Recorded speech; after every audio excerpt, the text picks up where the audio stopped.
Radio Neshken. Supongamos que cada pensamiento que tienes, cada sentimiento que proyectas, no desaparece cuando dejas de pensarlo.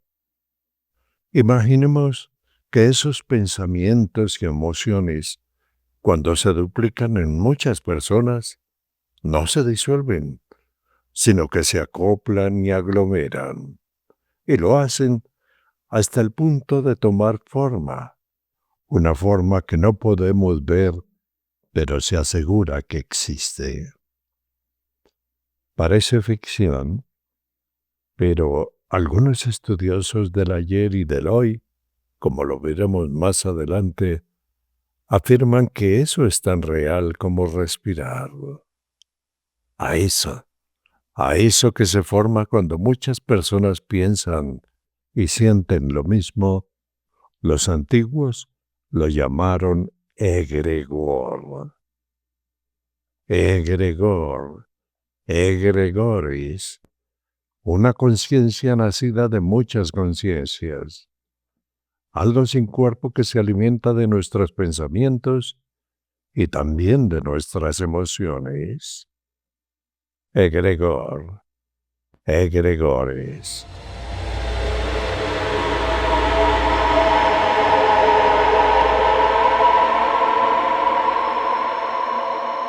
Radio Neshken. Desde Colombia al norte de Sudamérica, en una noche de luna tenebrosa, cargada de silencios y sombras, los saludo. Soy Roberto Tobar Gaitán y para mí es un verdadero placer acoger su compañía. Guerreros poderosos, viajeros del espacio-tiempo, exploradores del universo, caminantes y reservistas del destino que ahora nos escuchan.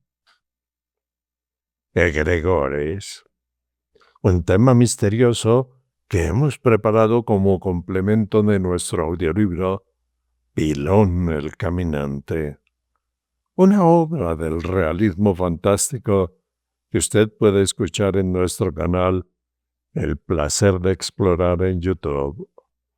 Pilón el Caminante, un audiolibro, El viaje de los híbridos, personajes extraños que se dice conviven con la humanidad. Pilón el Caminante. Ahora vamos con el tema central de esta Radio Neshken.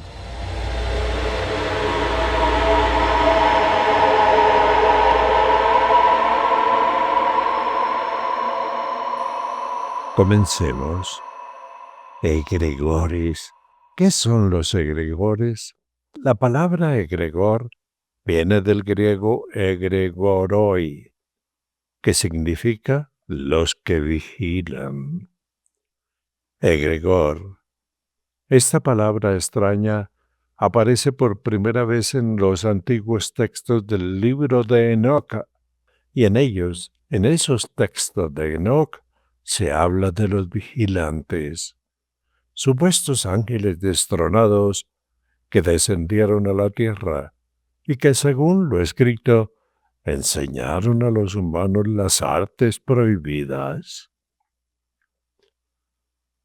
Egregor, vigilantes, ese era el significado antiguo, pero con el tiempo ese significado progresó o evolucionó.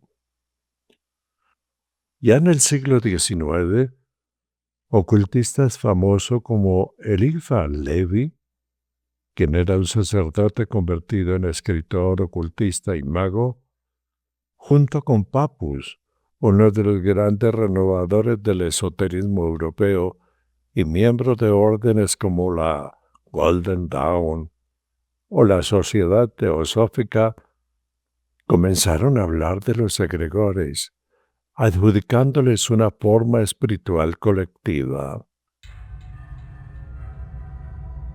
Egregores. Según esos señores esotéricos, la respuesta a cómo se forma un egregor es la siguiente. Cuando un grupo de personas se reúne con un propósito común, una creencia, una pasión o una causa, con el tiempo ese grupo genera un ambiente psíquico emocional, una especie de campo invisible que los conecta. También con el tiempo, ese campo crece, se intensifica y se personifica. Ese campo creado así se convierte en un egregor. Para los entendidos, esto no es magia. Es simplemente el producto de muchos pensamientos y emociones que se transforman en una mente colectiva, en una energía emocional que escapa a nuestro control. En la historia humana, por ejemplo, los grandes imperios tuvieron egregores poderosos. Roma, Egipto, Babilonia. Y esas no eran solo naciones. Ellas eran ideas vivas, símbolos poderosos que perduraron muchos siglos.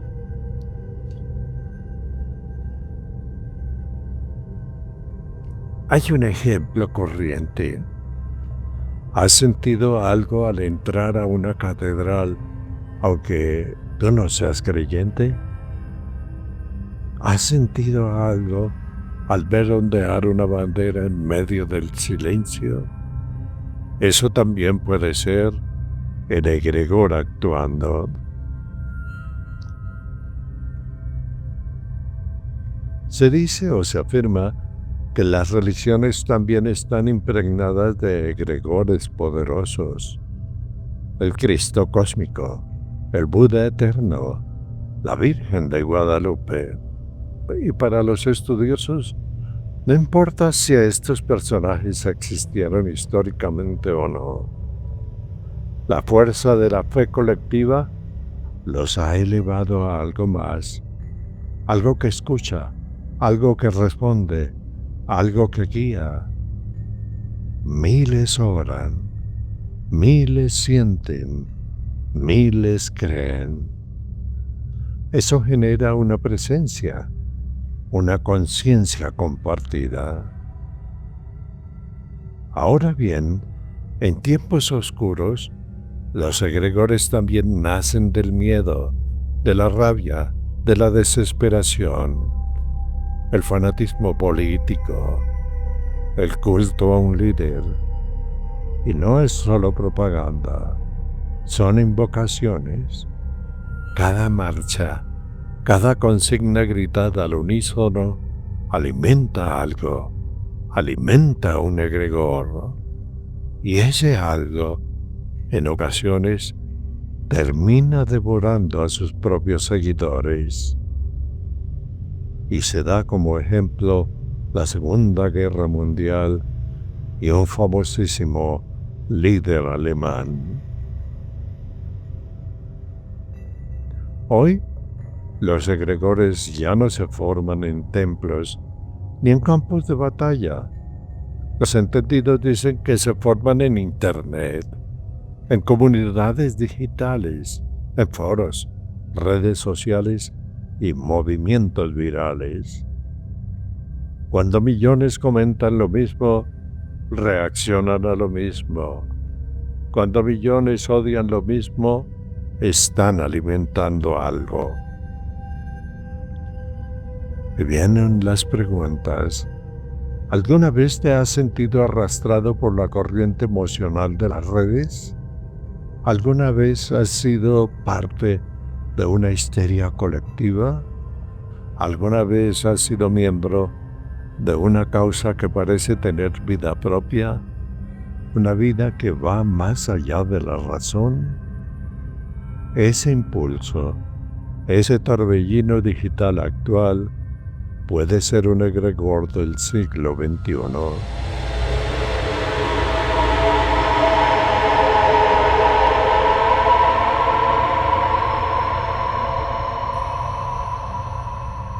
¿Los egregores son peligrosos? Eso se preguntan. Y hay una respuesta. Eso depende. Un egregor puede proteger a una comunidad, guiar a una nación o inspirar un movimiento justo. Pero dicen que también puede volverse celoso, invasivo y controlador. Tan controlador e invasivo como un fuego que empezó tibio y luego consumió la casa entera.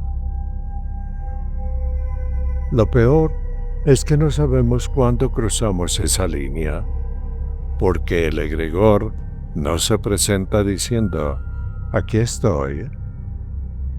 Él se manifiesta en decisiones que no parecen nuestras, en emociones que sentimos sin saber por qué, en actos colectivos que no podemos detener.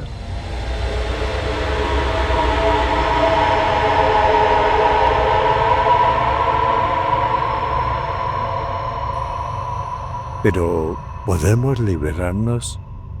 ¿Podemos crear un egregor nuevo? Sí. Los ocultistas modernos enseñan técnicas para disolver egregores dañinos. Y también enseñan esas técnicas para crear otros más luminosos, más conscientes. La meditación colectiva, rituales, símbolos, oración, arte, todos pueden ser usados para invocar un egregor de paz, de sabiduría o sanación. Pero en todo esto se afirma hay una clave, la intención clara y sostenida, porque todo lo que alimentas con tu energía, aunque no lo creas, se dice que vive, y todo lo que vive te influye.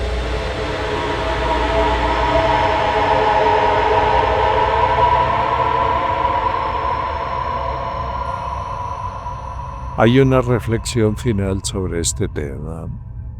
Tal vez ahora y en adelante, al mirar una estatua, una cruz, una bandera o un estadio, no verás solo un objeto, verás una presencia, un eco invisible de muchas almas, de muchas mentes, de muchas emociones que aún siguen ahí.